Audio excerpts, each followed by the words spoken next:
Chers téléspectateurs de Wafrica TV, c'est avec beaucoup d'entrain que nous retrouvons dans la grande question d'aujourd'hui. Bonjour, professeur Mouchili. Bonjour, et merci pour l'invitation. Bonjour, docteur Ndi. Bonjour et merci. Nous allons discuter autour d'une question. La science peut-elle être neutre? On en voit beaucoup dans des littératures, dans l'histoire de la philosophie et même de la sociologie. On a des sociologues qui estiment qui disent que la science doit préserver sa neutralité. Peut-être qu'il faut commencer par définir le concept de neutralité avant d'entrer dans la question précise. Professeur Mouchili, comment est-ce qu'on peut comprendre la notion de neutralité? Non, je vais répondre de façon péremptoire, à partir d'une réponse aussi d'un sociologue. La science n'est jamais socialement neutre. Max Weber, c'est lui qui le dit. Bon, et quand Max Weber le dit, c'est pour montrer que la science, à partir du moment où elle est fondamentalement expérimentale et technique, a forcément une incidence sur la condition humaine. Et en ce moment, on s'éloigne de la définition étymologique de la science qui consistait en son temps, à partir de son étymologie latine, à savoir, chercher le savoir. Et le savoir ici était un prestige.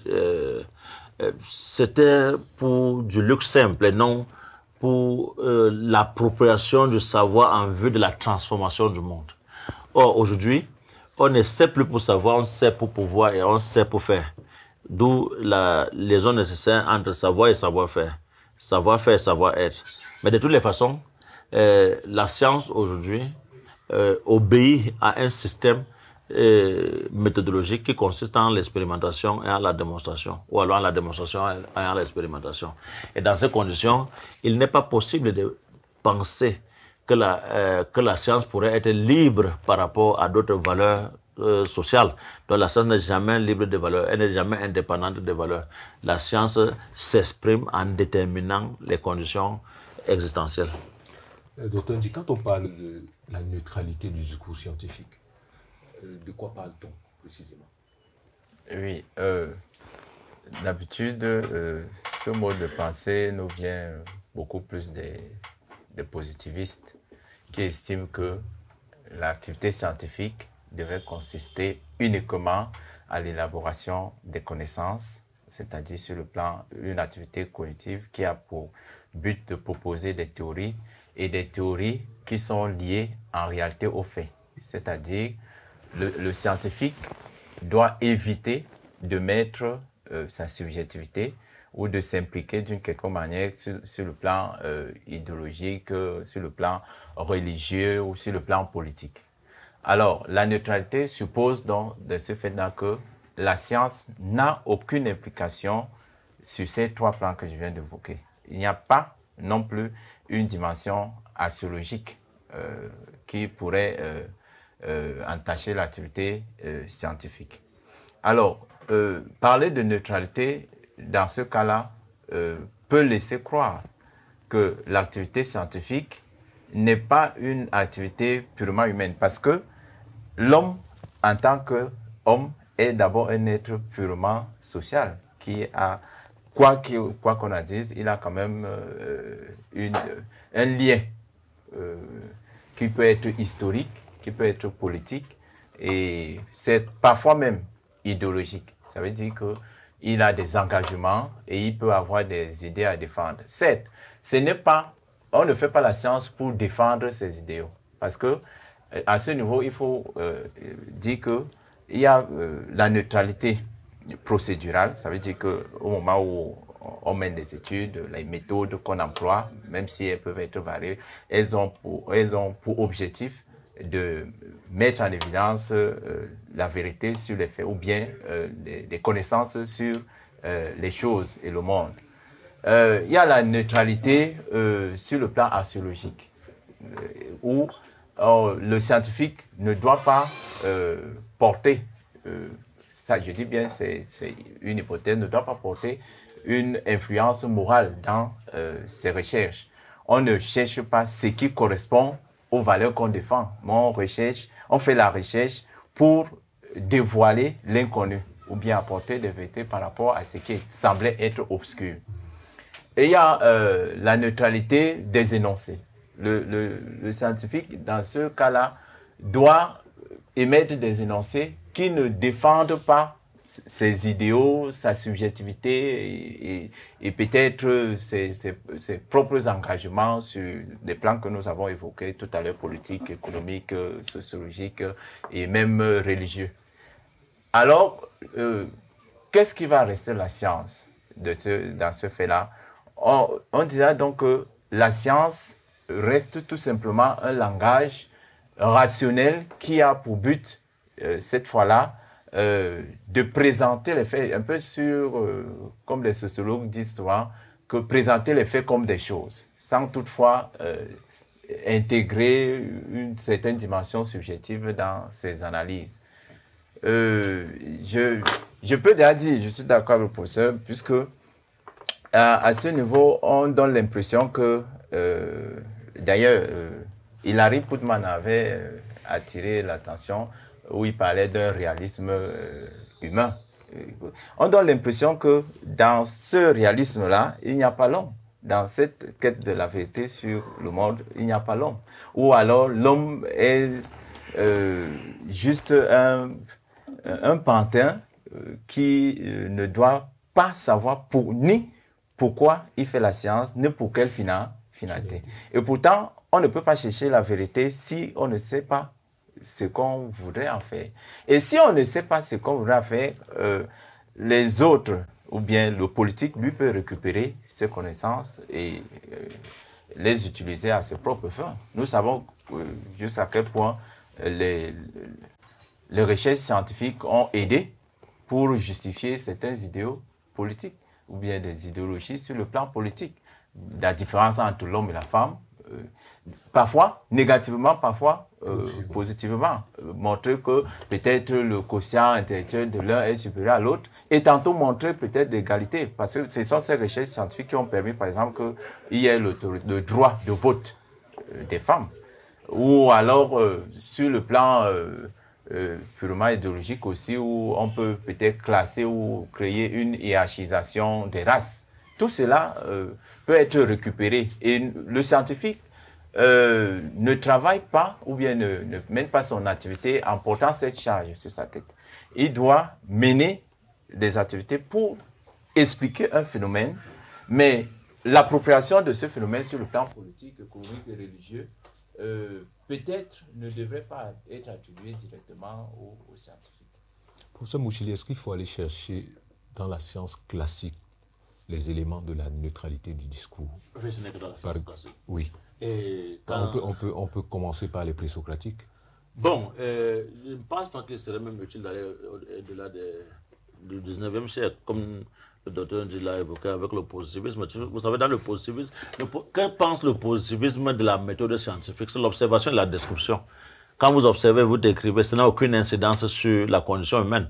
Le concept de neutralité commence à connaître des secousses à partir du moment où on sait que tout travail scientifique a des implications sur la condition de vie. Oui, oui. Et à partir de là, on ne peut plus penser une neutralité forte en science. Bon, maintenant, sauf qu'il ne faudrait pas qu'on confonde neutralité et objectivité, parce que l'objectivité, c'est une marque de la démarche scientifique, une caractéristique de la méthode scientifique. Bon, maintenant, quand on parle de neutralité, il s'agit d'observer le fonctionnement de la science aujourd'hui en fonction de ce que nous voulons comme valeur de la société. Bon, à ce niveau, on ne peut pas, comme je dis de façon péremptoire dès le début de l'émission, qu'il ne fallait pas penser autre chose que ce que Max Weber dit lui-même sociologue, c'est-à-dire la science n'est jamais socialement neutre, parce que aujourd'hui la science n'agit pas pour que la théorie ne se fonde pas sur un principe d'expérimentation qui déterminerait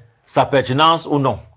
Voyez-vous? Bon, si la science est déterminée par une quelconque pertinence, il faut bien que les théories qu'on invente ici puissent permettre, du moins à un certain niveau, même quand on est au niveau de la recherche fondamentale dans les laboratoires, qu'on essaie de voir dans quelle mesure mettre en valeur ce qu'on connaît théoriquement. Parce que à quoi ça sert aujourd'hui d'enseigner à un enfant l'électricité si au terme du cours, il ne saura pas monter ou démonter un interrupteur? ce n'est plus possible aujourd'hui. Parce qu'il faut bien des séances d'expérimentation. Et vous voyez quel est le risque qu'on court en tripotant le courant électrique, voyez-vous. Or, s'il fallait tout simplement regarder théoriquement comment fonctionne le courant, aucun étudiant sorti d'une faculté ou bien d'un département d'électricité dans une université ne saurait faire un montage ou alors un démontage d'un interrupteur. Il faut bien que la science soit appliquée pour que le niveau de pertinence qu'on attribue à la science se vérifie. Voyez-vous. Donc c'est de cette manière qu'il faut parler de la science aujourd'hui. Mais ce que les autres ont fait en leur temps, c'était une perception, je ne pourrais pas dire erronée parce qu'il n'y avait pas moyen de penser autrement que de cette manière-là. Mais je dirais plutôt qu'il s'agissait encore d'une pensée insuffisante de la science. Mais l'histoire et la confrontation qui existe entre l'homme et la nature, la volonté d'exprimer une vie épanouie, la nécessité de penser un devenir qui se construit par soi-même, nous oblige à aller chercher au tréfonds de nous-mêmes les conditions de possibilité de réalisation de cette vie confortable. Bon, maintenant, qu'on remonte dans la Grèce antique pour rencontrer Socrate qui ne sait pas ce qu'on doit effectivement savoir, mais parce qu'il face à l'immensité de la nature et à la diversité de ce qu'il rencontre, il est obligé de demander à l'oracle de Delphes ce qu'il peut connaître. On lui répond, connais-toi toi-même. Peut-être en se faisant soi-même objet de connaissance, on trouve la possibilité de savoir que la nature dans laquelle nous vivons, nous faisons corps avec elle. Et que par conséquent, pour connaître cette nature, il faut envisager un principe méthodologique permettant aux chercheurs de savoir mettre une distance entre lui-même et ce qu'il veut connaître. Sinon, quand vous faites corps avec ce que vous devez connaître, comment faites-vous pour être objectif? Ça devient compliqué. Aujourd'hui, avec l'avènement de la mécanique quantique, nous faisons corps avec ce que nous connaissons. Et ce qui fait que notre subjectivité peut déboucher peut avoir une emprise sur les conditions de réalisation d'un savoir fondé en objectivité. Vous voyez, ça devient de plus en plus compliqué. Parce que l'objectivité scientifique n'est plus absolue. L'objectivité scientifique dépend des dispositions qu'invente la subjectivité du chercheur. Voyez-vous. Donc, tout ça devient complexe et ça fait que, mais je dis toujours qu'il faudra parler de la neutralité tout en distinguant celle-ci de l'objectivité. La science est objective dans son fondement méthodique, mais la science n'est jamais socialement neutre parce qu'elle n'est pas libre de valeur. Docteur Ndi, est-ce que, à partir du propos du professeur Mouchili, est-ce que la science neutre peut être considérée, c'est un peu pour s'amuser, est-ce que la science théorique peut être neutre? Est-ce que cette science théorique-là peut être neutre?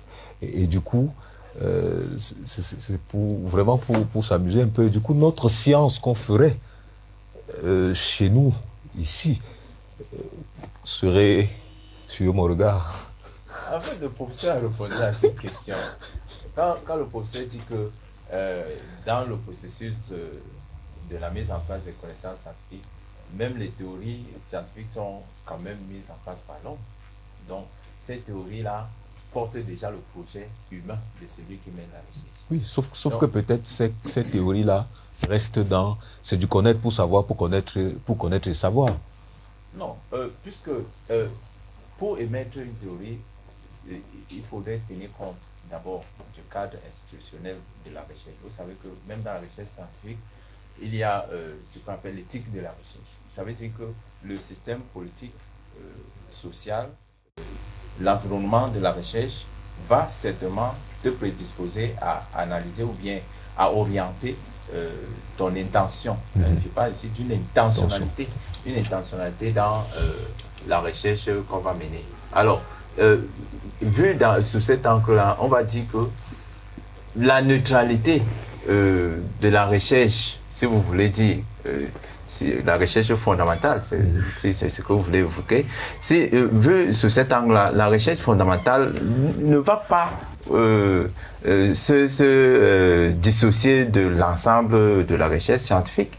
Parce que même si on vous demande maintenant d'aller mener une étude pour savoir si les pygmées sont heureux dans leur forêt. Mais il y aura un problème. Le seul fait de penser que vous devez mener des recherches pour évaluer leur bien-être dans ce milieu-là est déjà une sorte de subjectivité. Parce que fige votre... Effectivement. Parce qu'il y a déjà un préjugé non dit. Parce que vous voulez évaluer les pygmées par rapport à vous, parce que vous estimez peut-être être mieux que eux, pour voir alors si ce que vous ressentez dans votre condition est présent dans leurs conditions. Vous voyez bien avec moi qu'il y a déjà une bonne dose de subjectivité, mais pourtant vous allez mener une telle recherche. Et même les résultats, donc les résultats de cette recherche peuvent être aussi évalués à plusieurs niveaux. Et on peut, certes, les résultats de la recherche, comme le disait le professeur, peuvent être universels. À ce moment, donc, on peut parler d'une sorte de neutralité. Parce que les recherches qu'on mène en sciences peuvent avoir une valeur universelle. Ça veut dire qu'on peut les vérifier, on peut les examiner, on peut encore les réévaluer. Pour parler comme ça veut dire qu'on peut les falsifier ou bien les tester. La testabilité, la falsifiabilité, la vérification est possible. Et on peut certainement aboutir à une conclusion selon laquelle peut-être il faudrait qu'on améliore les conditions de vie de ces pygmées parce que peut-être un humain ne devait pas vivre dans la forêt, sous des huttes et tout cela. Mais souvenez-vous, dans la médiocrité à l'excellence de Benjamin Djomolé, il évoque justement ce cas où on avait amené des pygmées dans des grands hôtels en Europe. Et au petit matin, on a trouvé que tous avaient abandonné les lits douillets pour se coucher à même le sol. Parce que la condition, on pensait que ce sont des artistes qu'on amène et il faut les mettre dans des meilleures conditions. Des meilleures conditions pour qui? Des meilleures conditions pour ceux qui estimaient. Voilà. Et après, ils ont découvert que les meilleures conditions pour ceux-là, pour ceux qui ont décidé de choisir ces hôtels, n'étaient pas les meilleures conditions pour ceux qui devaient bénéficier de leur choix. Vous voyez donc, et pourtant on pouvait poser la question, comment on va les traiter? On dit non, il faudrait quand même qu'ils soient bien traités. Ce sont des artistes comme tous les autres. Alors, on peut parler, comme Benjamin Djomolé, que c'est peut-être une sorte de pauvreté qui s'ignore, mais ce qui est sûr, il y a une certaine subjectivité qui a guidé la décision qui aboutit à une telle décision, à cela. Alors, d'autre part, j'ai parlé tout à l'heure de la neutralité dans les procédures. Nous devons savoir que même dans les procédures, c'est l'homme qui aménage son appareil technique pour aller traquer le réel. Et cet appareil technique qui veut traquer le réel va forcément modifier le cadre de cette étude. Ça veut dire que le professeur évoquait l'objectivité maintenant. Ou bien les connaissances auxquelles on aboutit ne pourront jamais être fiables à 100% et ne sont que des connaissances approchées. Souvenez-vous, on avait fait une émission aussi sur la vérité scientifique. Ce ne sont que des connaissances approchées. Pourquoi? Parce que l'intégration de nos instruments et même de nous-mêmes dans un milieu, si on veut voir même les sociologues, les anthropologues qui peuvent amener les observations participantes, quand vous allez dans un village, déjà tout le monde sait qu'il y a un étranger dans ce village. Ce qui fait que leur comportement est modifié d'une certaine manière. Même si vous assistez aux rituels et tout cela qui vous présente, ces rituels seront certainement biaisés quelque part parce qu'on sait que vous êtes un étranger. Et vous allez donc prendre les faits comme les choses, c'est-à-dire faire des énoncés des faits, de ce que vous avez vu, de la description des faits. Pourtant, cette description a été biaisée quelque part. Vous voyez donc, ça fait que dans toute activité scientifique, même quand il y a une bonne dose de neutralité qui pourrait rendre les connaissances fiables, il y a là, sur le plan du sujet, donc celui qui mène la recherche, une sorte de fluctuation subjective qui va certainement avoir un impact dans les résultats. Mais il y a aussi au niveau de l'objet d'étude. Au niveau de l'objet d'étude, nous pouvons percevoir ce que nous pouvons en fonction de dispositions techniques que nous avons. Et surtout, tenir compte de l'influence de ces objets techniques dans ce milieu, qui pourrait aussi biaiser les recherches d'une certaine manière. Alors, la neutralité, maintenant sur le plan archéologique, le professeur l'avait déjà évoqué, c'est l'implication de cette recherche sur le plan social, économique et sur la condition humaine d'une manière générale. Alors, pendant qu'on peut estimer ici que ça trouble ce qu'on peut appeler la société normale, cette même connaissance peut paraître prodigieuse pour d'autres et salutaire. On peut dire ici, non, la fécondation in vitro peut poser problème, alors que les autres en ont besoin pour... Donc, la science, je pense, à mon avis, là c'est mon avis, je pense à mon avis que l'objectivité scientifique est de mise dans... doit être de mise dans toutes les richesses scientifiques, mais on ne doit pas oublier que la science étant un projet humain, va forcément porter notre carrure, notre dimension humaine. Professeur Mouchili, si on considère que la science a l'âge de ses préjugés, est-ce qu'un postulat de recherche n'est pas un problème pour l'objectivité? Non. Il faut savoir que, et c'est à ce niveau que j'ai failli arrêter le docteur Ndji avant qu'il ne termine son propos, parce que il faut savoir qu'il n'y a pas d'objectivité en dehors de la subjectivité. Qu'est-ce que l'objectivité en science? C'est la production des critères méthodologiques permettant à toutes les subjectivités de se rendre compte d'une explication à déterminant universel d'une théorie. Voyez-vous? Bon, à ce niveau, qu'est-ce que l'électricité, par exemple? Quelles sont les conditions pour que des lampes que nous avons ici éclairent? Est-ce qu'en faisant autrement, ça peut éclairer? Si c'est à partir de deux fils neutres qu'il faut amener le courant électrique dans cette salle, est-ce qu'on pourrait parvenir à l'éclairage? Non. Voyez-vous? Bon, pourquoi on pense l'association d'un fil neutre et d'un fil d'une phase, d'un fil neutre et d'un fil phase? Bon, pourquoi le fait-on? Parce que c'est la seule condition pour que la lampe éclaire. Est-ce qu'on peut le dire, professeur? Oui. De manière, est-ce qu'on peut, oui. à un moment de donner de l'histoire, de savoir qu'il n'y a pas une autre condition pour que la lampe brille?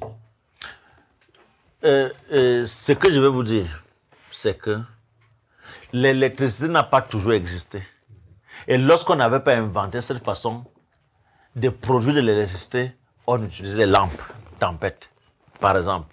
Et tout ce que nous avons aujourd'hui, depuis les deux guerres qui ont ouvert le XXe siècle, cela arrive grâce aux découvertes dont l'homme a été capable pendant le courant de ce siècle. Bon, maintenant, qu'est-ce qui fait que la science soit fondamentalement objective? C'est la possibilité pour l'homme de sortir de ses considérations partisanes. Les physiciens appellent ça des réalités mentales, pour penser son moi indépendamment de ses préjugés, de sa subjectivité.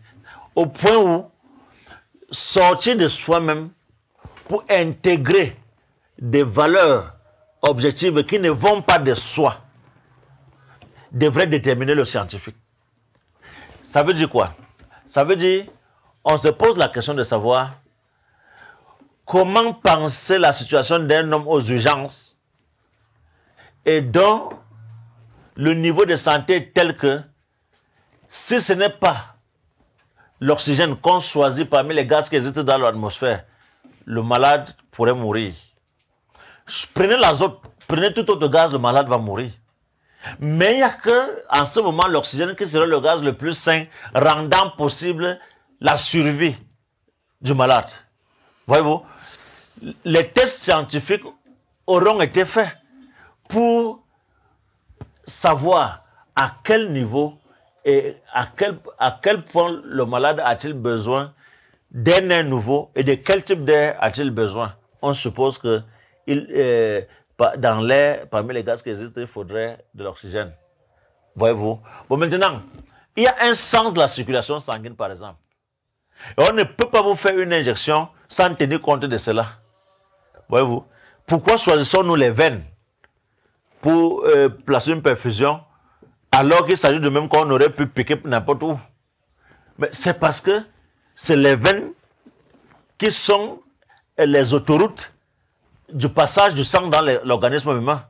Donc, ça ne se fait pas. Les conditions de définition de l'objectivité scientifique ne dépendent pas de la souveraineté d'un sujet individuel.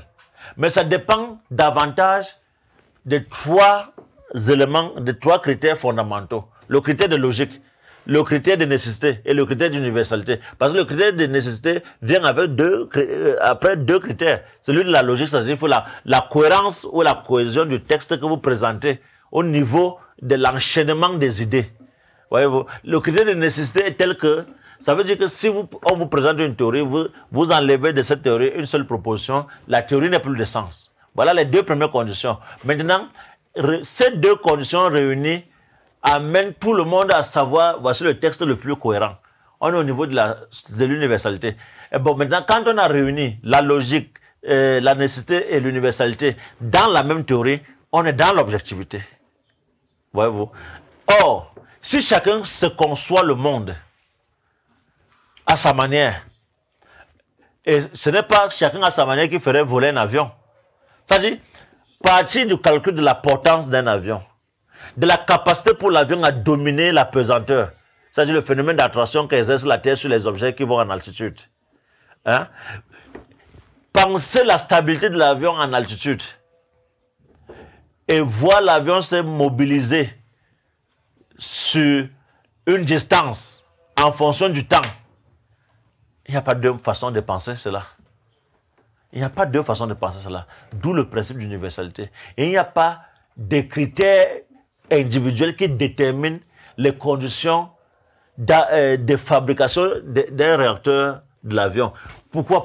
Parce que la science aujourd'hui est davantage une théorie réflexive, n'est-ce pas? C'est-à-dire une réflexion théorique aboutissant à la fabrication du réel. Ça veut dire qu'il n'existe pas d'objet donné à la science. Il n'existe qu'un réel fabriqué par le sujet scientifique. Et la science, à ce niveau, est la chance de l'humanité parce que c'est le seul domaine d'application de soi qui ne soit pas déterminé par la volonté des individus. Peut-être le financement est déterminé par la subjectivité de celui qui va affirmer sa richesse dans un sens ou dans l'autre. Mais ce n'est pas le financement qui est la science, c'est les conditions de réalisation de ce qu'on a financé qui donnent lieu à la production scientifique.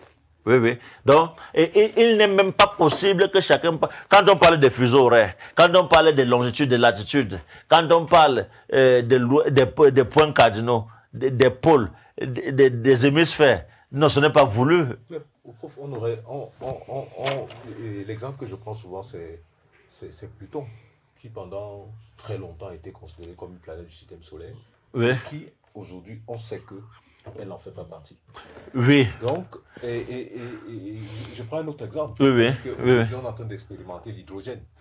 Est-ce que l'inclusion de cette nouvelle forme d'énergie ne va pas venir remettre en question des notions sur lesquelles on avait des idées pratiquement arrêtées? Non, on a... Je prends un autre exemple. Oui, avant la physique quantique, que vous aimez bien, il y avait une perception du monde, une manière de voir le monde. Il y avait des choses qui étaient possibles et des choses qui n'étaient pas possibles.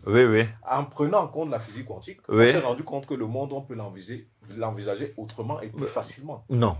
On peut améliorer la qualité des visions qu'on peut avoir du monde. Je prends seulement sur un exemple qui peut être palpable. Avant le début du XXe siècle, nous ne sommes pas plus d'1 milliard, mais en un siècle, nous sommes passés à 8 milliards de personnes. Ça veut dire, ça veut dire que les avancées en sciences médicales ont donné lieu à une capacité pour à une croissance, à un boom démographique. Mais ce n'était pas possible avant. Par exemple, quel est le pourcentage de décès ou de survie après chaque intervention chirurgicale? On est à un niveau où dans certains domaines c'est 100%. Voyez-vous? Mais quand il fallait anesthésier les personnes malades à partir du chloroforme, ou alors si on remonte plus avant, avec l'alcool ou bien la drogue, vous savez combien de personnes sont mortes? Et vous savez combien de personnes sont mortes parce qu'on ne savait pas encore que dans l'atmosphère il existe un microbe qui fait que dans quelles conditions même on découvre, par exemple, la pénicilline avec Fleming? Fleming, c'est parce que des choses sont en train de se dégrader dans son laboratoire au lendemain d'un jour où la recherche n'a pas été aussi fructueuse que ce jour-là, que le jour où il découvre la pénicilline. C'est-à-dire fatigué, exténué, n'ayant même pas tellement d'espoir de découvrir quoi que ce soit. Il rentre à la maison et constate que les gouttes qui sont... les gouttes de ces produits qui sont tombés à l'endroit où il y avait des microbes, on constatait que les microbes mouraient. Vous voyez, le point de départ de l'antibiotique avec Fleming. Une découverte peut être hasardeuse, mais ça ne signifie jamais que la physique quantique serait peut-être une autre vision du monde. Non, la physique quantique est ce qui a permis de connaître le monde à l'échelle de l'infiniment petit. Et si on n'avait pas découvert la physique quantique, il n'y aurait pas la radio, il n'y aurait pas la télévision, il n'y aurait pas le radar, il n'y aurait pas le satellite, il n'y aurait pas Internet. C'est parce qu'on découvre la physique quantique. Et maintenant, le village planétaire n'était pas possible sans la physique quantique. Voyez-vous? Ce n'était pas possible. Mais aujourd'hui, vous pouvez dire bonjour à quelqu'un aux États-Unis en temps réel. Alors que plusieurs fuseaux horaires vous séparent. Mais personne ne peut venir ajouter son fuseau horaire au fuseau horaire qui existe déjà. Parce qu'il faudrait qu'il caractérise l'horloge de façon assez... Parce que les heures là ne sont pas définies n'importe comment. Et la possibilité même de dater le temps qu'a déjà mis l'univers. C'est-à-dire, voir la lumière parcourir le temps à rebours et nous faire savoir à chaque étape de l'histoire à quel moment est née la Terre, à quel moment sont nées les premières formes de vie sur Terre, à quel moment on peut avoir rencontré Andromède, à quel moment... Et quelle est la température qu'il faisait? Pourquoi quand la Terre naît, la vie ne commence pas du coup? Toutes ces réponses ne peuvent pas être données si il n'existe pas un système de datation à rebours. Voyez-vous? Et aujourd'hui, on a des télescopes qui nous renseignent davantage. On a des satellites. Toutes ces lunettes solaires, toutes ces lunettes qui nous permettent de voir l'espace, nous ont donné l'occasion d'être plus présents au monde et de savoir comment dominer davantage le monde. Docteur Di, est-ce que la possibilité scientifique, ce qu'on aurait appelé dans un discours ancien la vérité scientifique, ne fige pas le chercheur? Non, je vais répondre clairement non. Bon, mais pendant que vous étiez en train de discuter, je riais parce que pour une fois, le professeur est continuiste. Et je suis surpris. Continuiste? Eh oui. Non. Dans la mesure où... Bon. Non. Allez-y. Quand vous avez posé la question sur la physique quantique, le professeur répond en disant que la physique quantique vient seulement améliorer. Non, j'ai dit amplifier. C'est-à-dire, on ne voit plus le monde seulement à l'échelle macroscopique. On peut aussi voir le monde à l'échelle microscopique. Bon, dans tous les cas, bon, bon, mais ce que je voulais dire, c'est que, faut avouer, j'ai oublié votre question. Non, ma question est simple, c'est-à-dire que le monde, on l'a divisé en 24 fuseaux horaires. Oui. Je prends un autre exemple plus pratique. Vous avez, dans les pays occidentaux, des pays qui ont défini ce qu'ils appellent les heures d'été et les heures d'hiver. Et ceux qui ne le savent peut-être pas, c'était que la raison de cette division c'était sur la vérité qui peut figer voilà, le scientifique. Était liée à des raisons économiques, tout simplement, par rapport à l'exploitation et la gestion rationnelle de leur temps. Est-ce que ces conceptions-là, qui ont été considérées ou bien qui sont considérées aujourd'hui pour nous comme des vérités indépassables, ne figent pas le scientifique au point où l'interrogation ne passerait pas au-dessus de ce qui existe déjà? On percevrait un monde comme s'il était complètement achevé, alors qu'en réalité, il ne l'est pas. Ça veut dire ma réponse reste la même, non? Oui. Dans la mesure où, pas des moyens satellitaires, des tennis géostationnaires et tout cela, on peut quand même, à quelques différences près, justifier la répartition spatiale du monde en termes de fuseaux horaires ou bien de méridiens et tout ce que vous venez d'évoquer. Pourquoi? Parce que la Terre elle-même, dans ses mouvements, dégage l'énergie qui permet de pouvoir identifier son mouvement dans le temps. Par rapport aux instruments qu'on a aujourd'hui. Oui, j'en viens. Et par rapport à l'heure, la détermination de l'heure, au-delà de nos différentes montres, des systèmes électroniques, il y a des possibilités aujourd'hui de pouvoir, à partir de la vibration des atomes, de déterminer le temps. Ça veut dire que ce n'est pas un problème purement subjectif. Ce n'est pas quelque chose d'uniquement idéologique, tel que vous voulez le laisser croire. Cependant, il ne faut jamais oublier que les projets de recherche, quand même, sont politiquement encadrés. C'est dans un milieu politique où il y a une définition de la politique scientifique qui peut influer d'une manière ou une autre sur la recherche ou bien sûr l'activité du chercheur. Parce que c'est l'État, c'est le politique, si vous voulez, qui affecte un statut aux chercheurs. Vous le savez. C'est l'État qui peut permettre ou interdire même une activité scientifique qui peut être menée. L'État peut interdire on ne veut pas faire on ne peut pas faire telle recherche ici. Si vous le faites, peut-être vous pouvez le faire en catimini ou bien dans le secret avec les risques que vous pouvez encourir sur le plan pénal. Mais j'ai envie de dire, pour vous relancer, justement, que le chercheur peut aussi changer la vision de l'État. Bien sûr, les résultats de la recherche peuvent permettre à l'État d'orienter sa politique d'une certaine manière. C'est pour dire que, le professeur l'a dit, c'est tout, le chercheur, le scientifique est dans un milieu social. Il n'est pas hors du monde, ce n'est pas un être hors du monde qui s'évade. Il faut tenir compte de l'environnement, du contexte social, politique, économique et tout ce qui va avec. Parfois même, il y a le contexte religieux qu'on a tendance à négliger parce que si je suis chrétien, par exemple, et que je mène des recherches qui me montrent que l'homme n'a pas été créé. Vous voyez un peu. Vous voyez, la résistance face aux travaux de Darwin était due à cela. Parce que si on montre qu'il y a une évolution des espèces, ça remet en question l'idée créationniste, n'est-ce pas? Et pourquoi les Galiléens ont perdu leur vie? C'est justement cette résistance vis-à-vis. Mais pourtant, il y avait une science, mais une science contrôlée par l'Église. Et c'était aussi une activité scientifique. Mais c'est là où peut-être je ne suis pas d'accord, parce que la rupture que Galilée apporte, c'est justement avec cette science institutionnalisée. Ça veut dire que de manière individuelle, contrairement à ce que le pauvre me rétorquait, de manière individuelle, on peut mener des recherches qui vont renverser l'ordre systémique de la connaissance en cours. Ça peut être un travail collectif. Il y a des laboratoires, etc. Mais ça peut aussi être une œuvre purement personnelle. Oui. Parce que, prenons le cas de l'électricité dont le professeur évoquait. Vous connaissez les lucioles qui sont dans nos forêts au village. Oui. Alors, dans ces lucioles, on ne trouve pas des éléments de phase et de neutre dont il faisait allusion. Mais pourtant, ces lucioles produisent de la lumière. Mais il a été démontré que, justement, il y a une charge unique dans la luciole qui fait qu'il y ait cette lumière.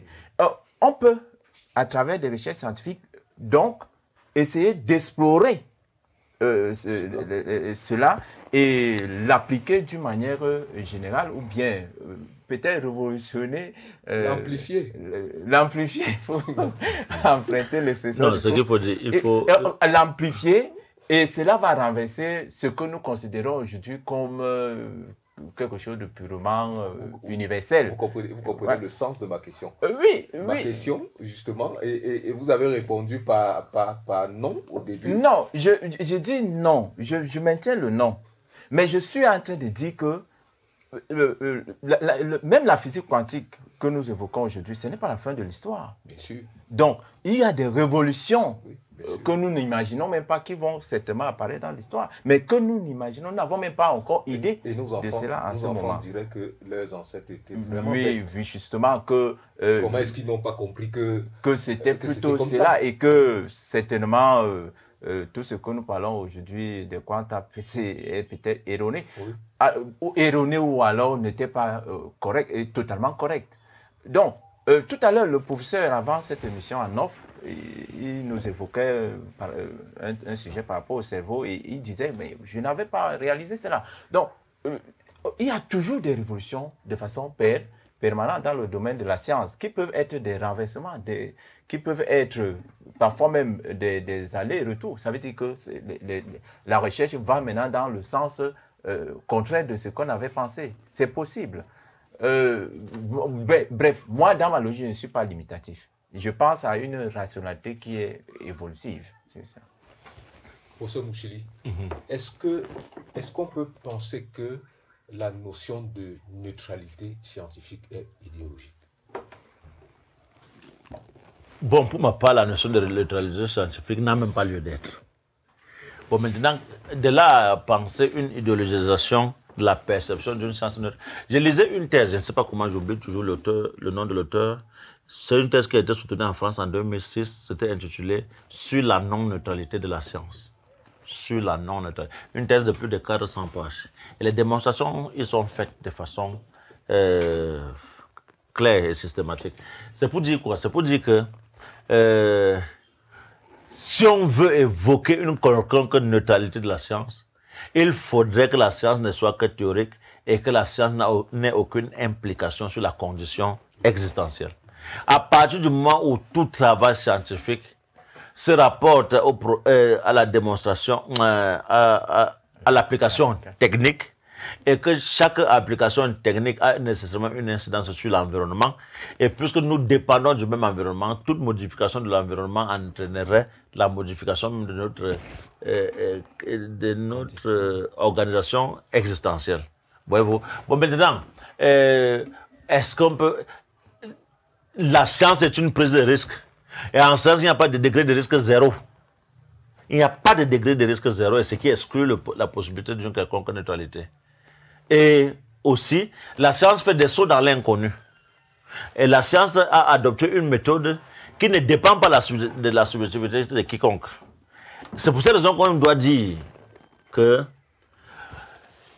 la science est la méthode de la connaissance qui a réussi à remettre en question toutes les autres approches qui ne pouvaient pas, au même titre que la science, développer des techniques de démonstration et d'expérimentation donnant lieu au grand éclairage que nous avons aujourd'hui sur la nature et de la nature. Parce que, voyez-vous, nous avons vu comment la nature s'est structurée, c'est-à-dire l'univers. Si n'eût été la science, qui parmi nous ne croirait pas de façon péremptoire au créationnisme? Qui parmi nous ne croirait pas aux cosmogonies de chez soi, de son ennemi? Voyez-vous? Bon, maintenant, la science fait que les milieux ou alors le niveau d'apprivoisement des mentalités qu'a eu la religion jusqu'à une certaine période est en train de disparaître. C'est en train de disparaître. On sait davantage que le sens que nous avons du monde est une invention de la science. Le monde en tant que réalité spatio-temporelle est une invention de la science. C'est la science qui a pensé le nord de notre planète. C'est la science qui a pensé le sud. C'est la science qui pense l'est. C'est la science qui pense la boussole pour nous orienter. C'est la science qui pense les points cardinaux. C'est la science qui pense l'équateur. Il n'y a pas un équateur qui existe quelque part. Est-ce que notre réflexion ne souffre pas du fait que nous utilisions le même mot pour désigner peut-être une réalité qui serait partie peut-être de la science au départ, peut-être vers la technoscience, en passant par la connaissance. Peut-être que si on s'arrêtait un instant pour s'interroger sur les sens de ces mots, on ne dirait pas science pour désigner une science théorique, après une science pratique, après une science qui transforme. Non. Le problème, c'est que nous sommes des francophones. Mais quand un anglo-saxon dit science, c'est biologie, physique, chemistry. Oui. Ce n'est jamais sociologie, anthropologie et autres. Oui. Oui. C'est nous les francophones qui faisons de la science un fourre-tout conceptuel. Oui. Non. Il ne faut jamais penser la science comme un fourre-tout conceptuel. Il faut toujours penser la science dans son étymologie. Et aujourd'hui, je ne fais pas la différence entre science et technoscience, disons de nos jours. Non, la science aujourd'hui est la réalisation à la fois théorique et expérimentale des objectifs humains visant la compréhension et la maîtrise du monde. Parce que, que fait la science? La science lit, comprend, n'est-ce pas? Mesure et prévoit le réel ou alors la nature. Nous n'allons donc pas penser une autre science qui ne répondrait pas à ces critères d'efficience. Sinon, qu'est-ce qui fait qu'on parle de l'homme d'aujourd'hui comme l'être dont les caractéristiques qu'on nomme efficacité, productivité, rentabilité, compétence et compétitivité définiraient le sens et l'essence? Non, c'est parce que le projet du monde actuel est un processus de réalisation d'un univers où l'homme se sent épanoui parce que c'est lui qui construit et donne sens à cet univers. Voyez-vous, il n'y a pas aujourd'hui une science qui serait essentiellement théorique. Il n'y a de science que ce qui nous enseigne sur le mesurable, le quantifiable, le prévisible, ce qu'on peut prévoir. Qu'est-ce qu'il y a de plus prévisionnel en science? Si on ne peut pas penser dans l'ordre du déroulement du temps les conséquences qu'on pourrait vivre si la forte industrialisation ne tient pas compte du fait que la température pourrait augmenter d'ici 2050. On dit de limiter l'augmentation de température à 1,5 degré. Mais la vitesse d'industrialisation des pays qui sont déjà industrialisés, quand on vous parle des États-Unis et de la Chine, comme les plus gros pollueurs, comment pouvez-vous... On ne fait pas la science pour ne pas comprendre le monde et l'apprivoiser. Il y a un futur risque de 2024. America Great Again. Ça veut dire, si Trump revient au pouvoir aux États-Unis, on va retourner au charbon. Toutes ces énergies fossiles vont être exploitées de manière à ce que seule l'Amérique conçoive son développement sans tenir compte des autres pays parce que c'est America First. Voyez-vous? Donc c'est pour dire que voilà l'incidence que pourrait avoir la technoscience sur la condition humaine. Mais faut-il renoncer à cela? Non. Mais pourquoi ne faut-il pas renoncer à cela? Parce que ce que nous vivons n'est qu'un des possibles de la science. Mais comment faire que d'autres possibilités de la science se révèlent et qu'on soit moins en danger qu'aujourd'hui? Il faut maintenant orienter le financement autrement. La science ne se fait plus comme au temps de Fleming, au temps de Pasteur, où chacun dans son laboratoire avec son groupe essayait de faire des recherches qui n'étaient pas toujours regardées par l'État. Mais aujourd'hui, c'est l'État qui invente le carnaval dans lequel va se dérouler la science. Pourquoi? Parce que la science est désormais d'un enjeu politique et de moins en moins purement scientifique. Et puisque la science est d'un enjeu politique, c'est le politique qui fixe le cap et les objectifs à atteindre par nos universités contemporaines. Peut-être pas les universités. Bon, disons que... Regarde ce qui se passe avec Elon Musk. Oui. Par exemple, avec ces grandes films-là, tout de même, on peut avoir l'impression que les États subissent ces entreprises. Non, disons que les transnationales sont en train de développer une puissance financière qui pourrait remettre en question la force même des États. C'est vrai. Oui. Mais ce qu'on doit dire, c'est les universités qui forment les chercheurs qui travaillent dans ces transnationales. Les transnationales ne sont pas des laboratoires de recherche, ne sont pas toujours des laboratoires de recherche. Quelquefois, ils ont leur laboratoire. Oui, quelquefois, ils ont leur laboratoire. Oui. Mais vraiment, les pôles de recherche dans les grands pays du monde, ce sont les universités. On va prendre la Chine, on va prendre les États-Unis. Voyez-vous, la recherche pour le développement, ou alors la recherche fondamentale. C'est-à-dire, le système de laboratoire universitaire est le meilleur milieu permettant de promouvoir ou alors de faire émerger de nouveaux chercheurs dans des domaines divers. Parce que, que fait-on dans l'industrie, les chercheurs? C'est comment affiner sa production de sa façon à ce que qu'on ait une production à moindre coût, mais efficace et plus rentable qu'un autre type de production, de façon à ce que, au niveau de la compétition, qu'on donne le pion à d'autres transnationales. C'est ça le grand travail qu'on fournit dans les laboratoires des industries. Or, dans le laboratoire universitaire, il est question de diversifier des pôles possibles de recherche. Et de là à implémenter, je vais vous prendre un exemple. Spitzer pense le télescope Hubble en 1940. Et il soumet cela à l'État, au Parlement américain. On n'accepte pas. Il a fait des démarches pendant plus de 15 ans. C'est en 1990 qu'on a placé au-dessus de notre atmosphère le télescope Hubble, qui avait été déjà inventé dès 1940. Un télescope, le satellite Sputnik, est arrivé en 1957 dans l'espace, alors que Hubble, qui est plus efficace, était déjà là. Mais qui devait financer?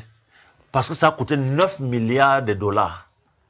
L'État, pour accepter le financement, a vu Spitzer faire la navette entre son université et Washington, où on pouvait valider son projet et financer ce projet. Mais on a les meilleures images aujourd'hui de l'univers grâce à ce télescope. Voyez-vous? Mais est-ce que on a pensé auparavant que cela pouvait donner autant d'argent? Non. Que cela permettrait... Parce que pour avoir un temps de regard du monde à partir du satellite Hubble, vous faites la demande 1 à 2 ans auparavant pour que parmi les types de recherches à effectuer, qu'on établisse une hiérarchisation des priorités. Et on voit qui on va choisir. Ça, c'est au cas où l'État finance. Oui, si vous avez les finances. Non, mais quand même, je prends par exemple l'exemple de quelqu'un qui travaille, qui travaille sur les galaxies naines. C'est-à-dire les plus petites galaxies, mais qui sont nées il y a moins d'1 milliard d'années ou 1 milliard d'années ou plus. C'est-à-dire, vous écrivez à la structure agréée pour qu'on vous donne le droit d'avoir accès à l'usage du satellite Hubble pour un temps au cours d'une année. Si le projet est porteur, plus porteur que les autres, alors vous pouvez me recevoir à la fois le financement et l'accès à ce satellite. Et il faut demander au moins 2 ans à l'avance pour être sûr que les autres projets ne seront pas plus compétitifs que les vôtres. Parce qu'il est question de damer le pion à d'autres en sciences. Et à ce niveau, il y a une concurrence rude pour avoir accès à ce satellite. Et c'est ça qui produit aujourd'hui les meilleures images que nous avons de l'univers. Parce que ce télescope est parvenu à 30 fois plus d'exactitude que les autres télescopes qu'on a souvent eu par rapport aux images que nous pouvons capter dans l'univers. Donc, ça veut dire que quand même on financerait la science à ce niveau, il faudrait aussi être compétitif au niveau de la réalisation des projets. C'est vrai qu'on est déjà même en train de sortir de notre sujet principal qui était de parler de la totalité. Mais parce que... de ce que dit le prof, oui. On voit des individus aujourd'hui essayer de lancer des satellites.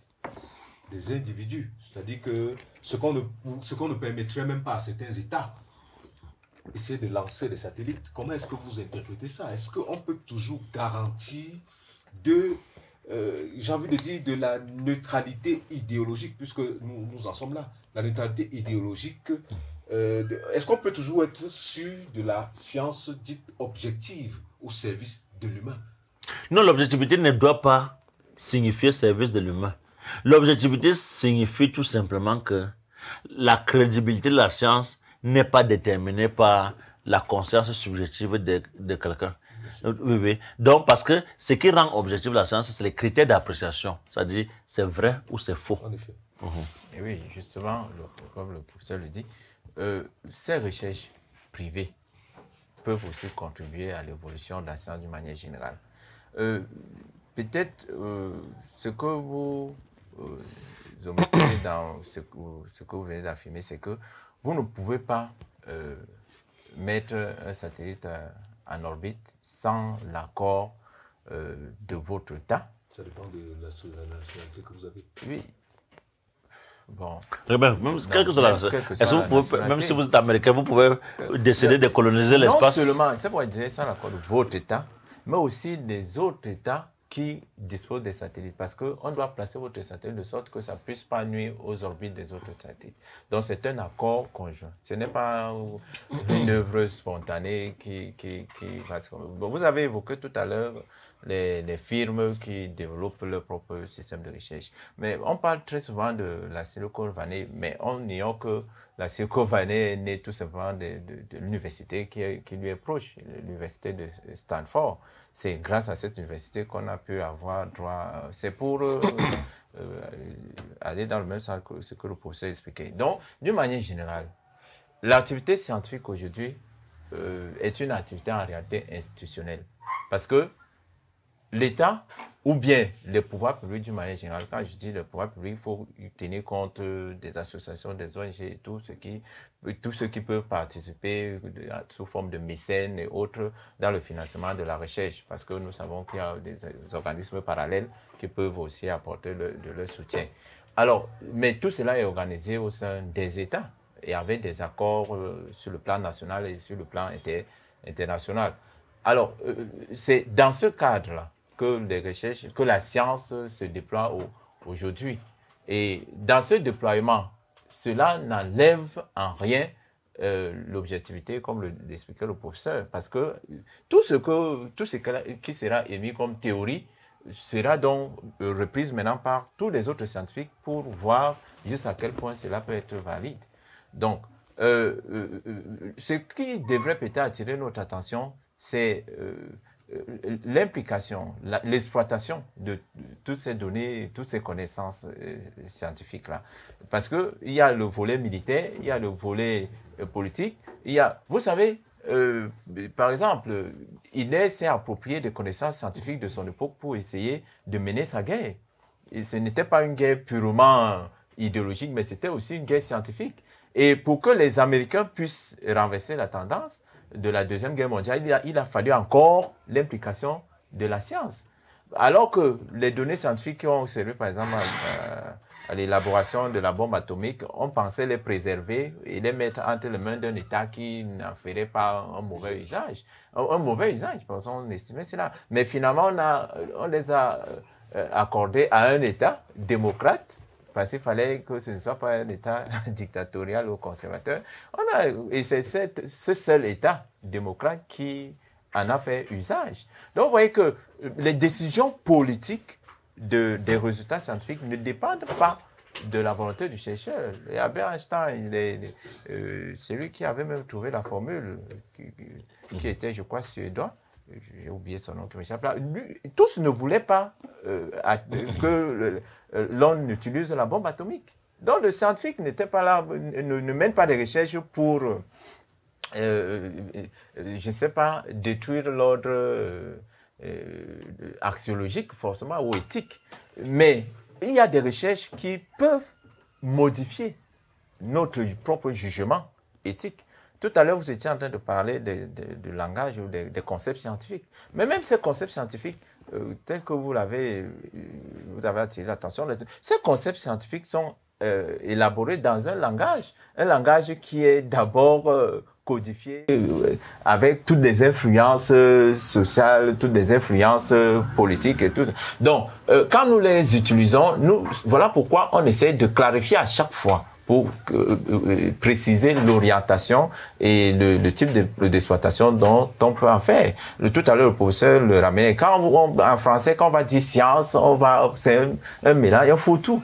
Mais il faut de temps en temps préciser et de temps en temps apporter des précisions. La science neutre est peut-être un vœu, mais un vœu pieux. Un vœu pieux dans la mesure où, si on a la science neutre, ça veut dire qu'on va mener des recherches, mais pour aucune fin. Nous sommes d'accord. Oui, on mène des recherches pour aucune fin.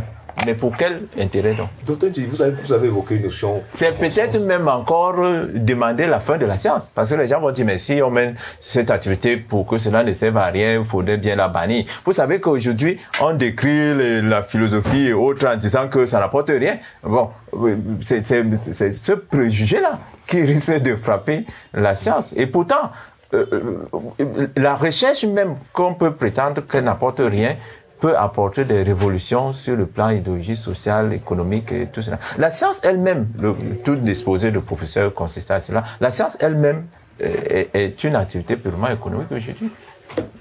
Docteur Ndji, je veux vous relancer sur l'usage des données. C'est-à-dire quand vous prenons simplement les données qu'on recense sur des individus. Oui. Et vous savez bien que dans certains pays, ils sont fichés. C'est-à-dire que quel est le... Là, on est en plein dans le cadre de la neutralité.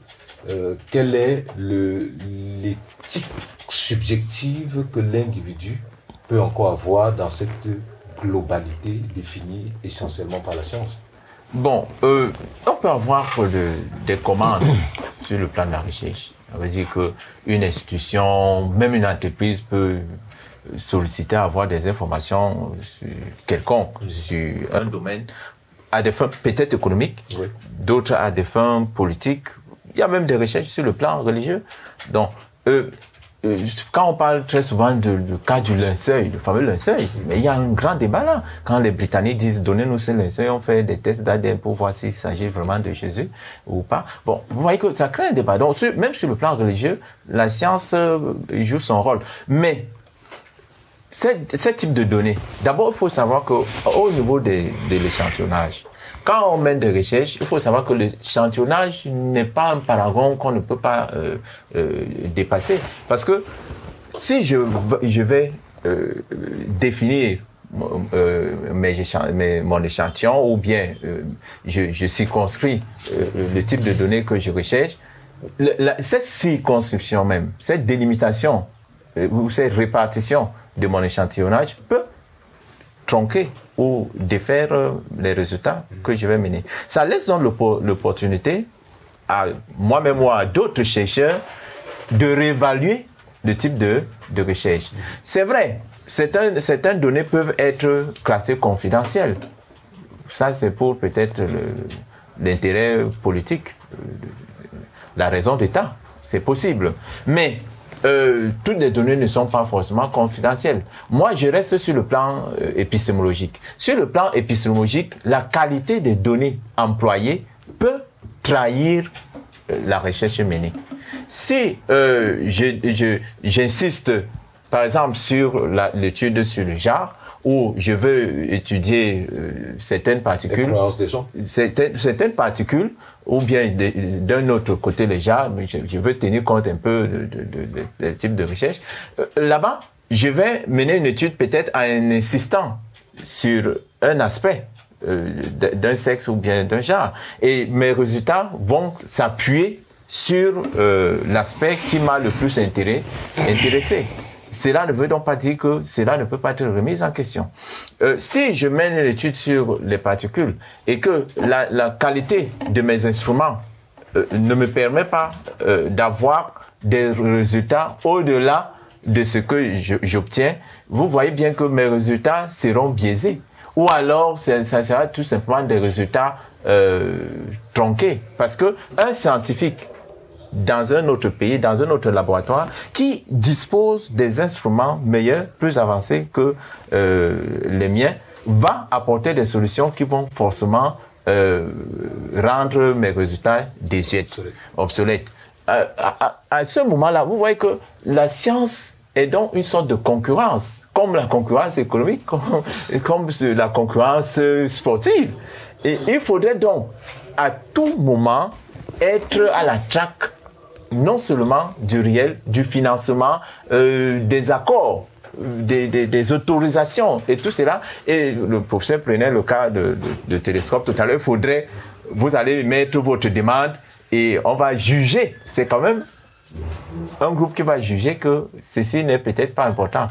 Et peut-être des années plus tard, on va découvrir que mais c'est peut-être cette recherche qu'on a mis de côté ou bien on a classée dernière qui était même plus importante que la première. Vous voyez que dans tous les cas, il y a l'aspect humain qui intervient dans l'activité scientifique. Ça ne sert à rien de vouloir minorer ou négliger cela. Il faudrait plutôt comprendre la science dans sa globalité et maintenant soustraire ce qui est objectif dans toutes ces activités qui sont menées ça et là.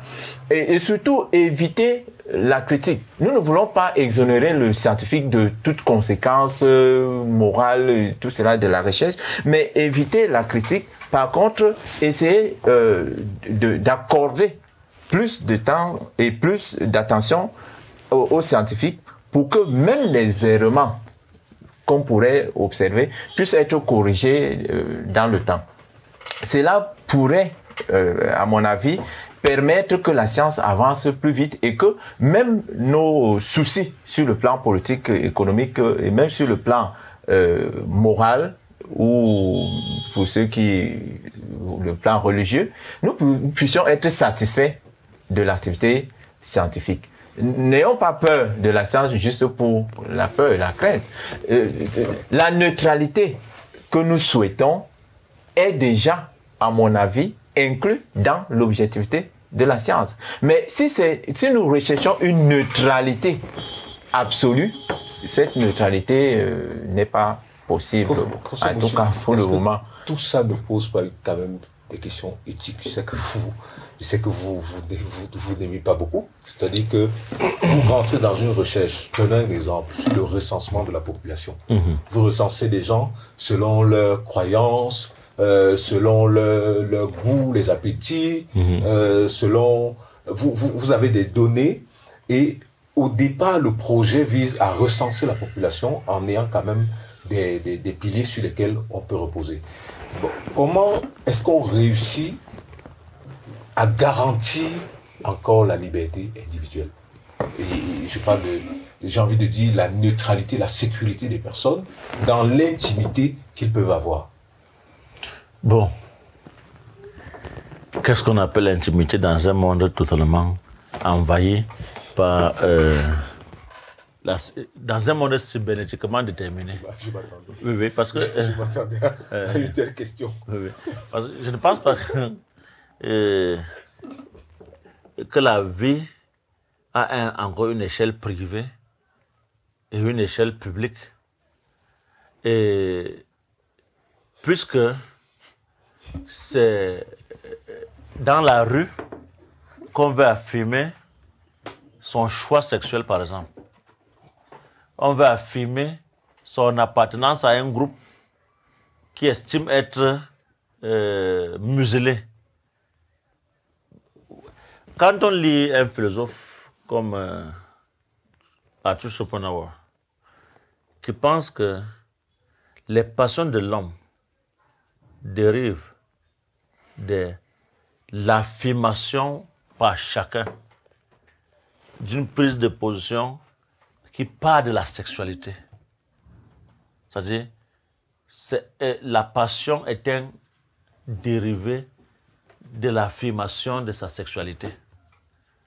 Et aujourd'hui, il y a des formes de sexualité qu'on peut juger comme extraverties ou peut-être... Retardé. Oui, pas retardé, mais qui sortirait de ce qu'on voit par habitude. Et l'émotion que cela crée pour ceux qui ne sont pas habitués, peut-être interpelle l'État à réguler.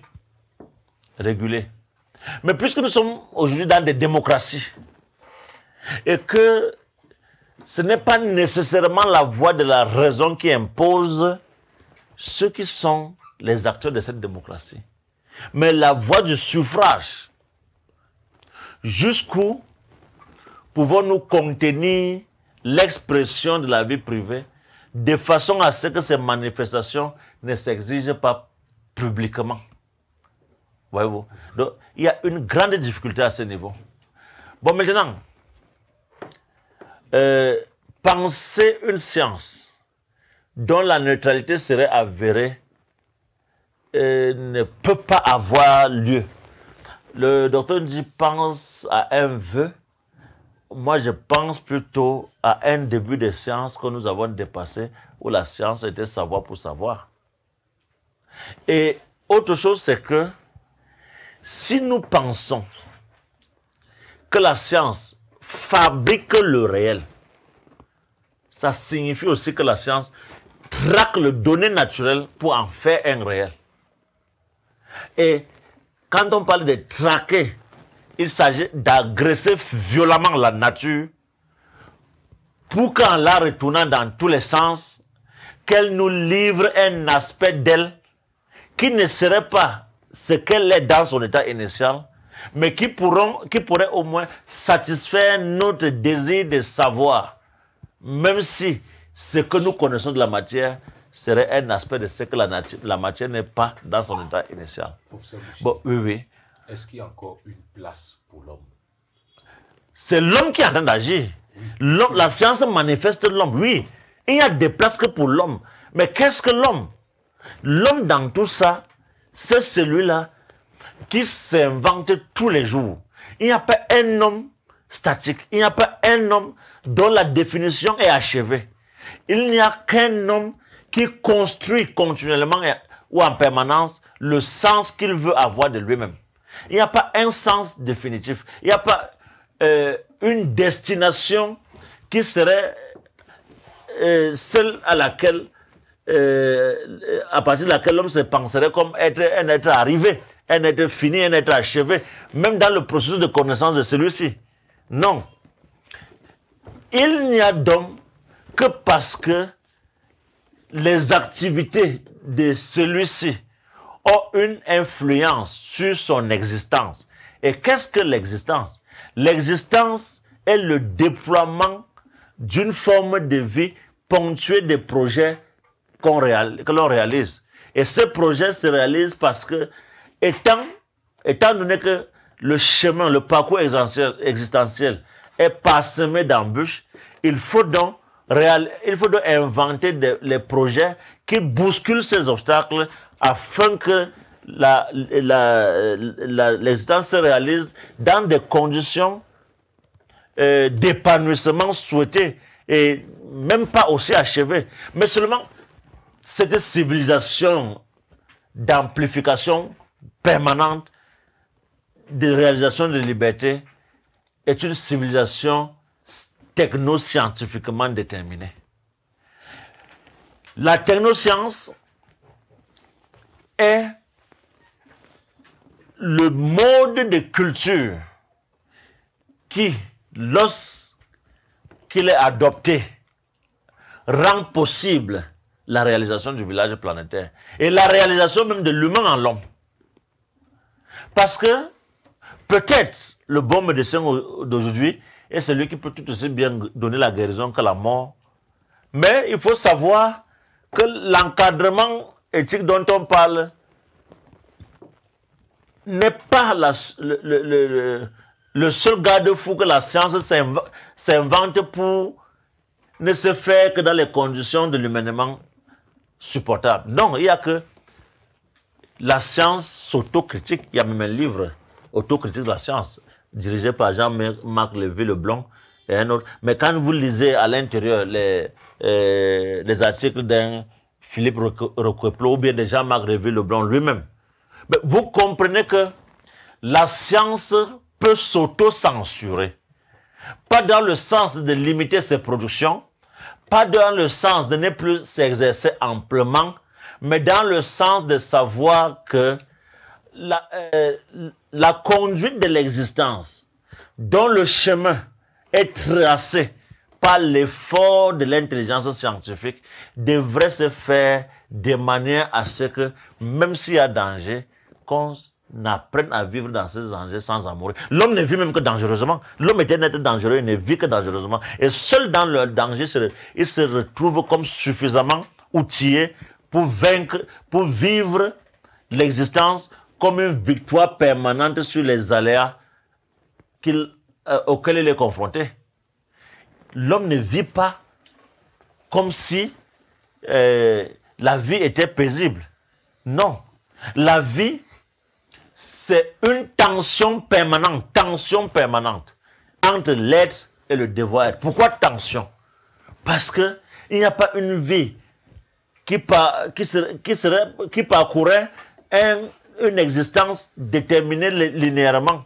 Non, il y a toujours qu'il n'y a pas de linéarité dans la vie, mais il y a davantage de construction en faveur de la destruction de tout ce qui se dresse sur notre chemin comme obstacle ou aléa non favorable à notre épanouissement. D'où la science, avec la force de vaincre ces obstacles, avec la capacité pour l'homme même de se transformer, pour se hisser là où il a souvent placé, c'est Dieu qui peut-être ne nous regarde pas selon Confucius. Confucius, tout le monde prend la Chine comme exemple.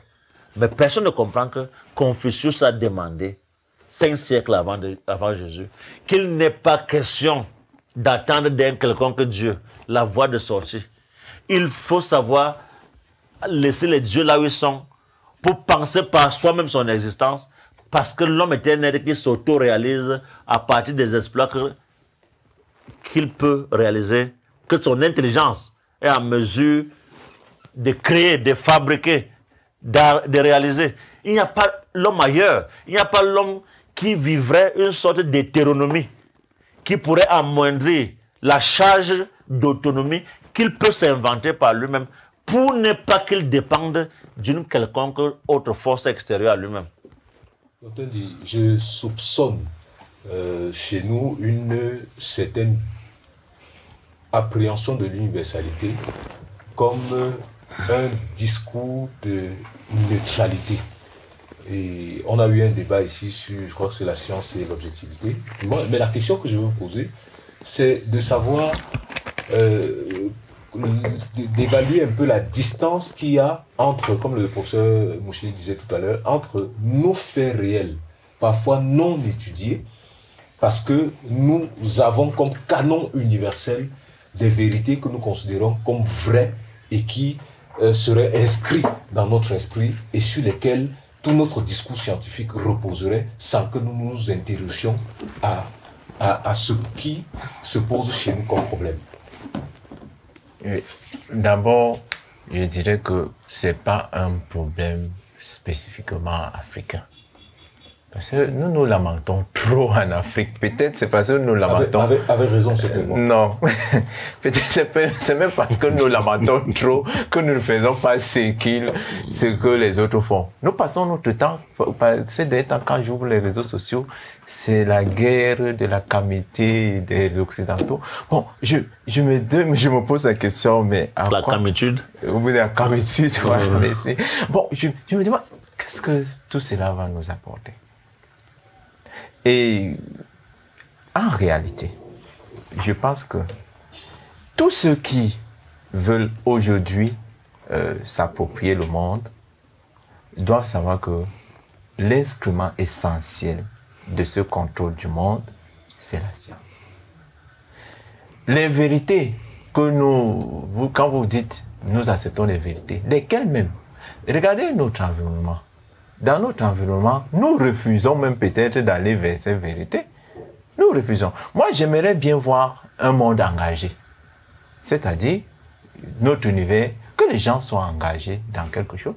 Que ce soit pour ou contre la science, mais engagés à quelque chose. Parce que dans cet engagement, il y aura forcément un processus dans la quête de soi. Dans cette quête de soi, il y aura un processus qui pourrait engendrer un renouveau. Parce que en voulant forcément saisir un aspect qu'on n'a pas, on finit par trouver quelque chose qu'on ignorait. Et cela va apporter quelque chose de nouveau à chacun de nous. Maintenant, par rapport à la science, moi je pense que même la peur des données que vous avez évoquées ici, mais la sécurisation des données n'est possible que par la science elle-même. Aujourd'hui, on essaie de faire même des cryptages quantiques pour essayer de sécuriser les données, de protéger les données des individus. Vous savez, peut-être c'est chez nous ici, parce que vous évoquez le numérique, les réseaux sociaux, c'est chez nous ici que tout semble ouvert. Il y a des pays où quand vous arrivez, vous lancez une certaine recherche, ça clique impossible. Ça veut dire que ça vous montre que vous ne pouvez pas mener cette recherche. Et il y a même certains réseaux sociaux que vous arrivez dans certains pays, ça ne fonctionne pas. Je ne suis pas pour la dictature numérique, mais c'est pour dire que mon objectif, c'est d'expliquer qu'on peut contrôler. Vous voyez un peu. Donc, il y a des techniques scientifiques d'encodage qui permettent de filtrer les données et de protéger les autres. Puisque le monde, le professeur a raison, nous sommes dans un monde ouvert où on a l'impression qu'il n'y a plus d'intimité. Mais en réalité, derrière cette impression, c'est la quête permanente de l'intimité. Souvenez-vous de ce que disait Emmanuel Kant, l'insociabilité de l'homme. Nous sommes tous là en train de donner l'impression que nous sommes des êtres totalement ouverts à l'universel. Mais en fait, il y a quelque chose de particulier, une sorte de singularité, quelque chose de privé qui reste à nous. Voilà pourquoi nous n'aimerions pas qu'on accède dans notre téléphone sans notre volonté. Même sur le plan numérique, les hackers et tout cela. Si vous découvrez maintenant que vous avez une discussion totalement privée qui sort, je ne sais pas, dans un autre réseau social dans lequel vous n'appartenez pas, ou bien ce n'est pas vous qui avez transmis cette information, cela va vous heurter. Ça veut dire qu'il y a ce désir d'intimité qui demeure. Comment donc rendre cela efficace et réel? Le seul moyen, c'est d'amplifier la connaissance scientifique, même sur ces technologies-là, pour qu'il y ait une meilleure maîtrise et un meilleur contrôle. Nous ne devons pas simplement nous contenter de la facilité que ces instruments nous offrent, mais nous devons continuer à laisser l'homme, le professeur le disait, l'homme. Dans l'homme, il y a forcément une intimité. Il faudrait donc que la technique, la science aujourd'hui, travaille aussi dans le sens de la préservation de cette intimité. Je dis, s'il n'y a pas cela, il faudrait que cela soit mis en place. Et la science n'ignore pas l'homme, même dans ses engagements purement subjectifs. La science reconnaît cela.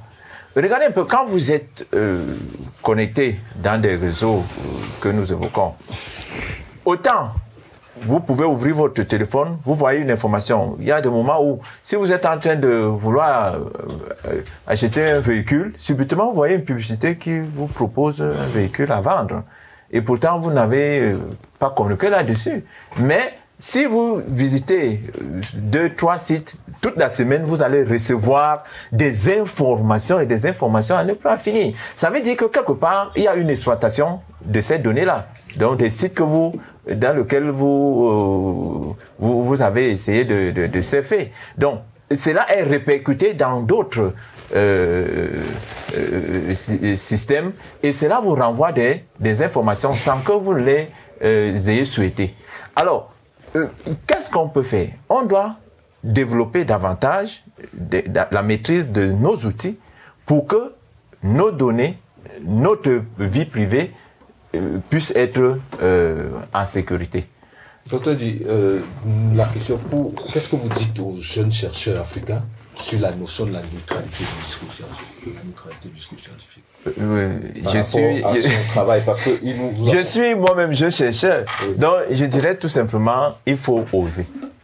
Il faut oser, il faut de l'engagement, il faut de la détermination. Et si nous osons tous, quelqu'un va oser certainement pour corriger ce que tu as pu oser. Il faut oser. Professeur Mouchili, on va terminer par vous. La science n'est pas libre de valeurs ça signifie qu'elle n'est pas neutre et ça signifie aussi que les avancées de la science nous donnent l'occasion d'améliorer ou bien d'apprécier autrement ou bien différemment les valeurs que nous imposons à nous-mêmes. Mais il faudrait toujours savoir que la science en soi est une valeur. Mais le fait de faire de la science, ce n'est pas parce que la science n'est pas une valeur qui devrait, ou bien alors parce que la production scientifique amène les autres possibles valeurs à tanguer ou à avoir tendance à disparaître, qu'on devra faire de la science un aspect de la culture dont il faut avoir peur et développer vis-à-vis de cela une sorte d'heuristique de la peur. Nous ne pouvons pas rester là. La peur ne peut pas nous faire grandir. Nous ne pouvons qu'être courageux parce qu'il y a possibilité de renouvellement technologique. Ça, c'est un discours que je porte depuis un certain temps, juste pour dire que la science n'est pas seulement neutre, mais s'il n'y a pas de danger, l'éthique n'a pas sa valeur, sa raison d'être. Il faut qu'il y ait le danger pour qu'on apprenne à vivre dans le danger, pour que l'éthique ait même un sens. Si on part si on cherche à avoir une science qui ne pose aucun problème, mais à quoi sert l'éthique? Il faut bien que la science existe pour qu'il y ait des problèmes et qu'on apprenne à éviter ou à vivre avec ces problèmes. Donc ça veut dire, la grande question à laquelle il faut répondre aujourd'hui quand on parle de la neutralité de la science, qui n'est plus totalement à l'ordre du jour, c'est de savoir comment vivre avec la science.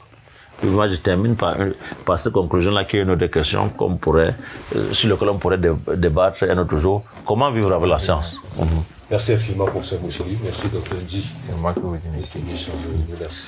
Merci à vous, chers téléspectateurs, d'avoir regardé le bout de cette émission. Et disons-nous à très bientôt sur Africa TV.